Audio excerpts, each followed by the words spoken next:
राजा की जय।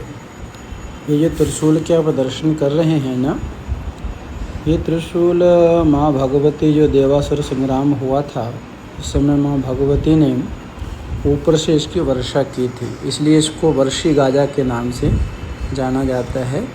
और ये भव्य मंदिर एडी राजा का है, जो कि बहुत ही सुप्रसिद्ध है कुमाऊँ में। ये तो कुमाऊँ के लोग सब इसको प्रत्यक्ष देवता के रूप में मानते हैं, और ये देवता वास्तव में प्रत्यक्ष है। जो भी यहाँ मनोकामना मांगता है उसकी मनोकामना एडी राजा अवश्य पूरी करते हैं।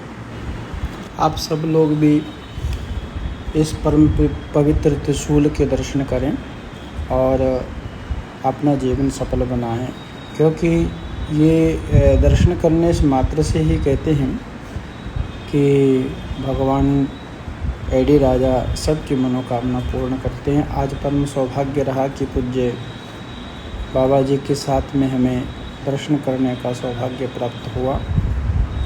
ये दर्शन अति दुर्लभ हैं और ये देवता प्रत्यक्ष हैं, और इसके दर्शन करने मात्र से ही सभी पाप की निवृत्ति होती है।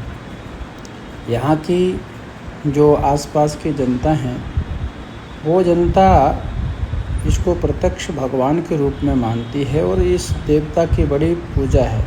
यहाँ अन्य कोई मूर्ति नहीं है, सिर्फ त्रिशूल हैं जो भगवती द्वारा आसमान से वर्षा हुआ है। कहते हैं कि ये आसमान से वर्षा है, इसलिए इसको वर्षी गाजा के नाम से पहचाना जाता है।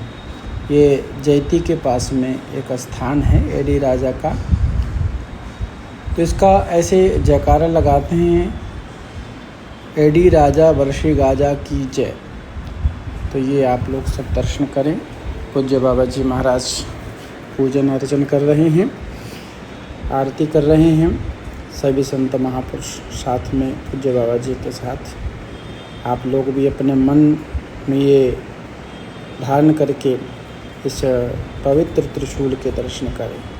यहाँ पर अन्य कोई देवता नहीं, बस इस त्रिशूल की ही पूजा होती है, और इस त्रिशूल को ही प्रत्यक्ष यहाँ माना जाता है।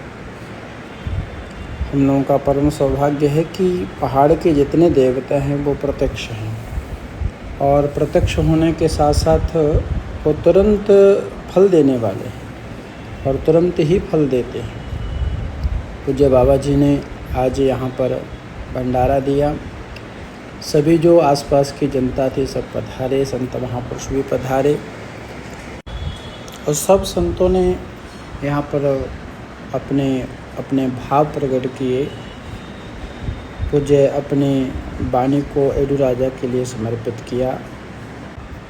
यहाँ सुंदर झूला भी है, जो कहते हैं कि यहाँ पर एडी राजा झूला झूलते हैं, और पूज्य बाबा जी महाराज ने उसी परंपरा का निर्वहन करते हुए झूला भी झूला सभी भक्तों के साथ में।